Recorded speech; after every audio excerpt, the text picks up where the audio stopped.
welcome to Elisabeth's kitchen. We've just had a big meal and we've sent the men and the kids off into another room with the rabbits and the dogs and all the animals. And we thought we would sit here and have a chat about YouTube. YouTube? 1 year, 5 years. Oh, is that what we're talking about? Okay. No? Yeah, we can talk about that. So, Elisabeth has recently had her 1 year anniversary on YouTube. No, I will have. Oh, you will have? Yeah. When did you start? In February. Oh, After we went to your house in Tuscany. Okay. Yeah. Oh, yeah, of course, yeah. And I'm having I've just had my 5-year anniversary of the Positano Diaries, even though I was doing videos for many, many years before that. I think my first video on YouTube is 2011. But a lot of the early ones are private now. But there's still a lot there. But yeah, 5 years without a break. So we thought we would talk about changes, what it's like, what's changed, what hasn't. For me, when I did the last video, I was like, oh my god, it's nearly 1 year. Because if you would have told me 1.5 years, you will do this every week, I would say, no, I can't, there's no time, I have the kids, I have work, I have the goats. The boats. No, and this was my biggest fear, that to take the step and make the first video, because you helped me to make the first video, and then there passed like 7 months and I never uploaded it. And then I went to your house in Tuscany and you said, let's upload it, let's do it. Yeah. Let's finish it and do it. And now I really enjoy it. It's fun, isn't it? No, it is. It's such a nice community, because many of my followers on YouTube come from your channel, so they already know all my story. And I think you have a lot of separate followers as well. Yes, but I have also these hard, this core followers, which are lovely, because they know me since COVID. Yeah, it's our little community. Yeah, and that's really nice. Yeah. That's really nice. What changed is that, sometimes it happens that people greet me on the streets. It was already with you, but now even more. And then they stop, or Leni. And also yesterday I went in winter. There's only one bar open in Praiano before we met. And there was a woman coming in having a coffee, and she was like, oh, I know you, which is nice. It's beautiful. Yeah. That doesn't happen to me very often anymore now. Yeah, because maybe in Tuscany it's too wide, Yeah. But even when I come back here, it just doesn't happen anymore. Now everything is closed and there are no tourists. Yeah. But it's funny, because I think at the beginning you were scared because you thought it was going to be just hard work to make videos, but it's actually, if you've got an idea and you know what to film, the editing part is quite fun. It's relaxing. No, it is. It's a bit like doing a jigsaw puzzle, really. Yes, no, it is. It is. The only thing I learned is I have to make the video, and let's say I need to put the videos better day by day on the computer, and not wait until, I don't know, Wednesday and put everything. Yeah. It's better for me. Yeah. Because then I know the length also. Yeah. And this. And then it's, learning by doing. It was fun, because it was many times I called you and said, Miki, I don't know, how can I put this or make this, or where do I change this? And then we were just chatting and you told me, I'm also editing in this moment. It was fun. Yeah. So what about any negative things about being on YouTube? Anything that you've noticed in your 1 year? Negative things in general, there's nothing. I had to learn to accept that there are comments I don't like. Yeah. And that it's nothing against me, that I have to read them 2 or 3 times and swallow and then just continue, because if I would respond immediately, then maybe I would respond in another way than I do 1 hour later. Yeah. Because really not often, that doesn't happen very often, but there are people, I think they have nothing to do, and they just try to put you this little pain. Yeah. Like, and then just to leave you, everything's wonderful, but, Yeah. And then you think, why?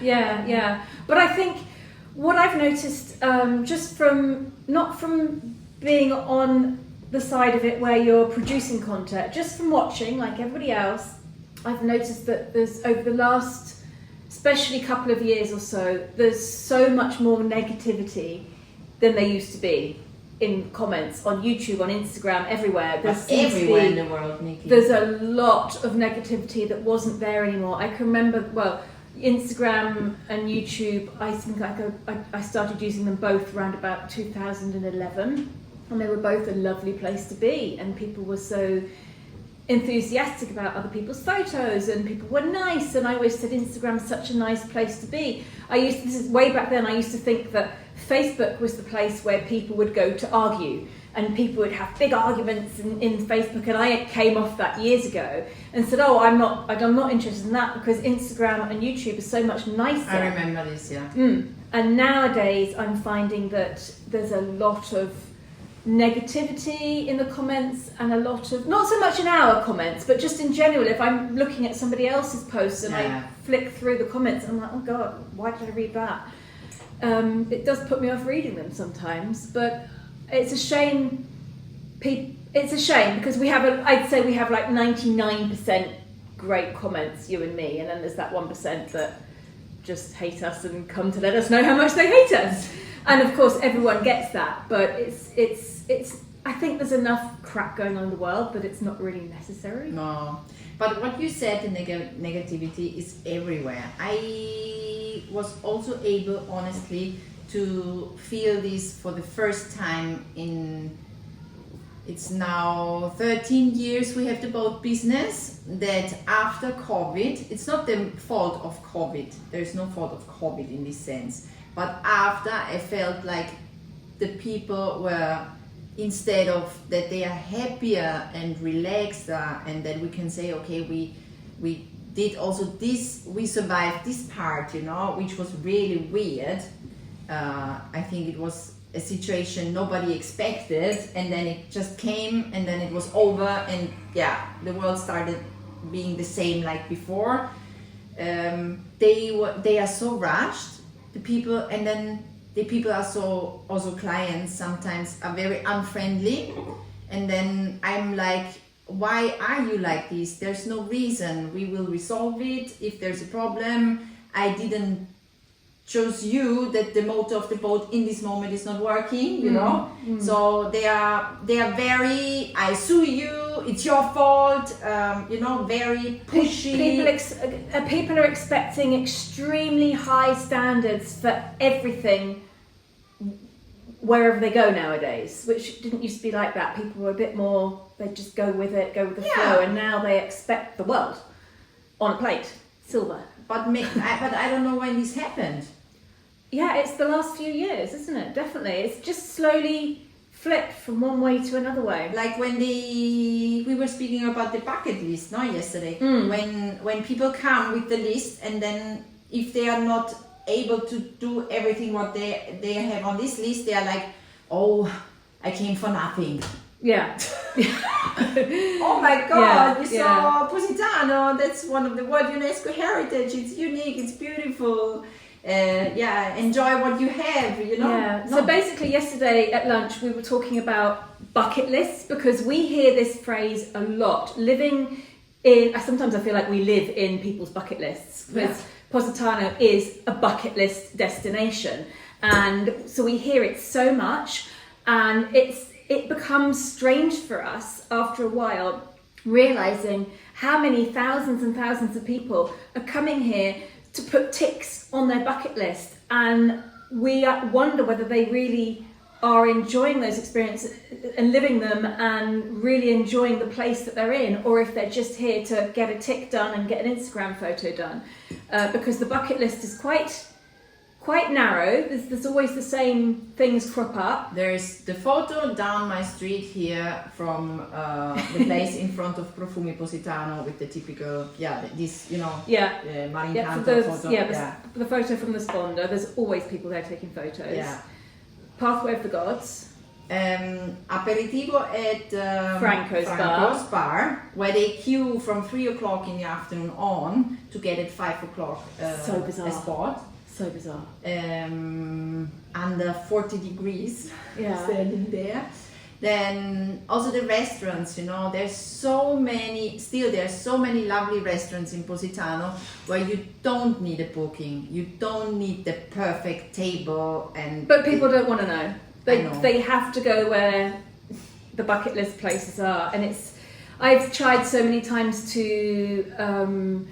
talk people into doing a different hike where it'll be less crowded, where there's stunning views and they can be in nature, but no, they all have to do, and I understand, I do understand, if I went to Paris I'd want to see the Eiffel Tower, but I'd also want to, I think some of the best holidays or vacations that I've had have been the ones where I've experienced real life in that country. So for example, when I went to Malaysia and I couldn't find a hotel because it was Valentine's weekend and we couldn't find a hotel anywhere, and I was in tears, and suddenly Carlos said, hang on, you've got a friend in Kuala Lumpur, call her, ask for her help. So I called her, and of course we were invited to stay at their house, and we had the best time ever.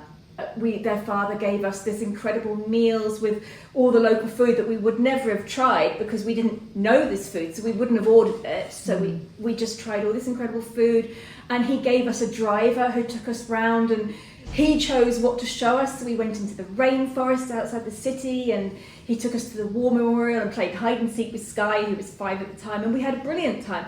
We would never have done any of that if we'd had like bucket list ticks and just gone to like the 5 main events of the town. And I think that really stuck out from a 5-week vacation traveling around Asia. That was just so special because we did something different and real with real people who lived there. This is because this is also the reason, for example, when people come and they say, oh, Positano is horrible in summer, it's hot, so many people. It's not like your videos. Yes. I feel so sorry because there's so many things you can do here where you don't have to be in the complete crowd.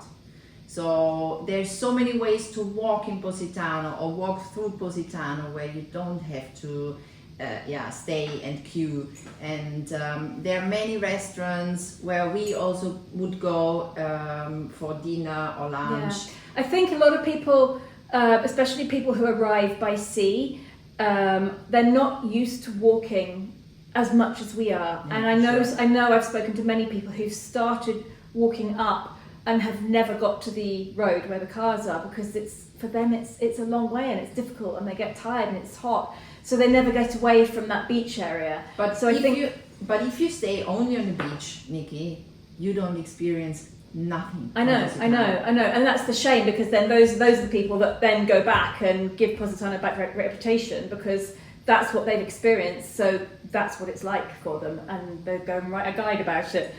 Changing the subject. Now, this is something that I've wanted to talk about for a while, and nobody ever talks about this on YouTube.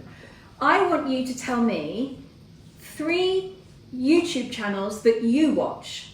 No, YouTubers never talk about what they watch on YouTube, so I think we should talk about something that we watch. Okay. I watch goats.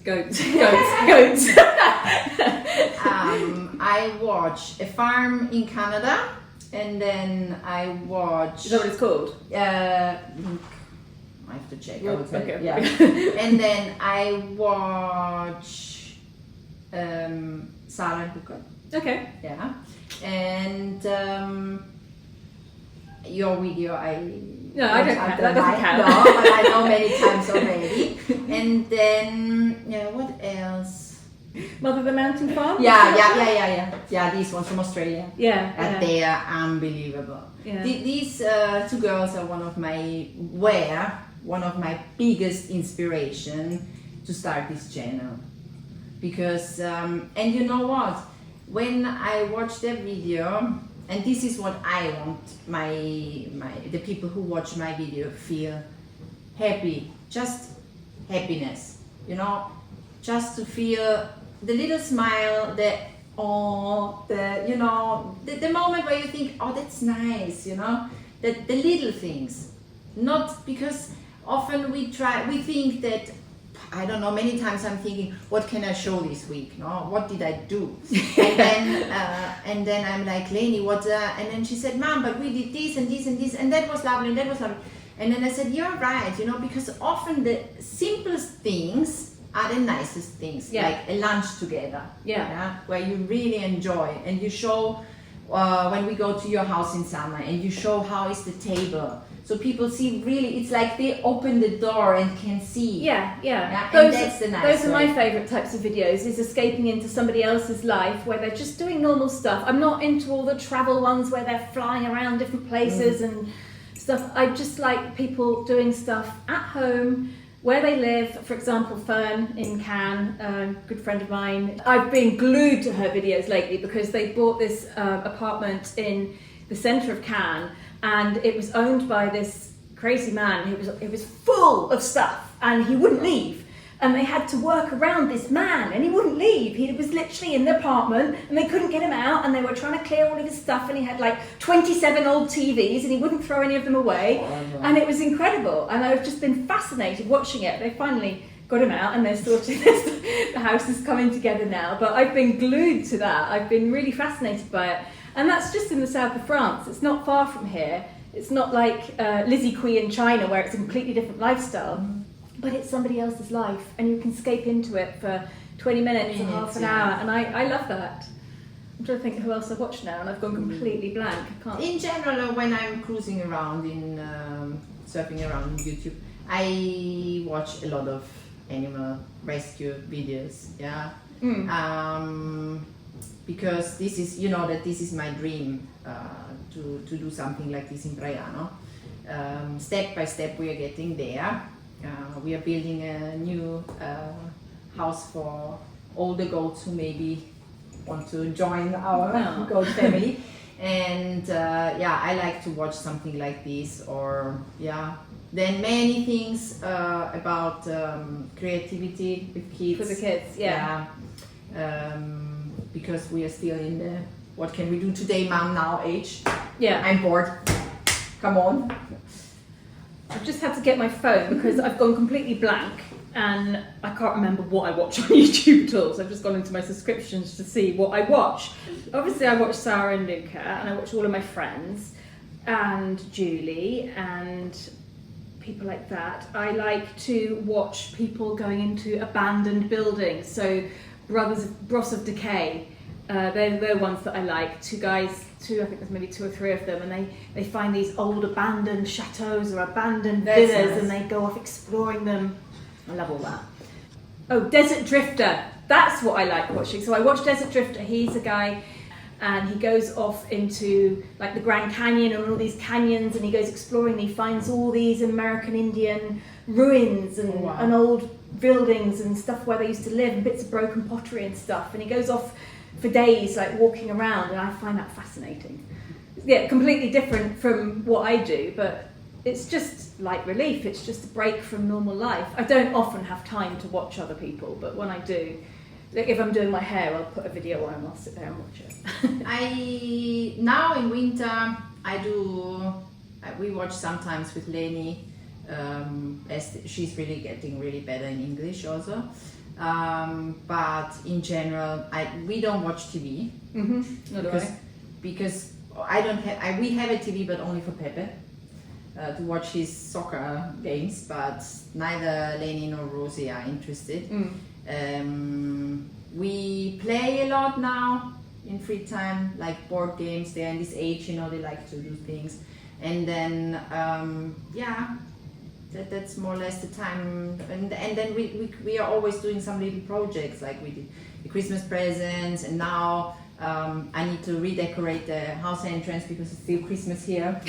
If I have a little bit of time, I'm reading on my Kindle, like you're reading, I don't know how I read 80 books last year. So I've just published my book list on my Patreon, and I've highlighted and talked about my favourites out of those 80 books that I read.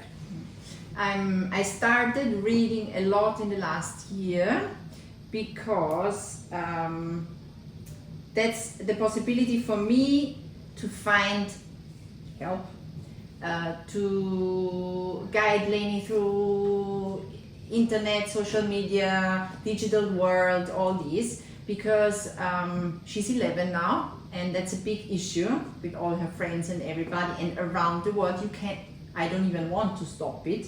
I don't even want to tell always no, but when I tell no, she's the girl who she says, why, mom? So explain me. So I found myself in many things completely clueless. So I started reading a lot of e-books and things in this direction. What also, language do you read in? English.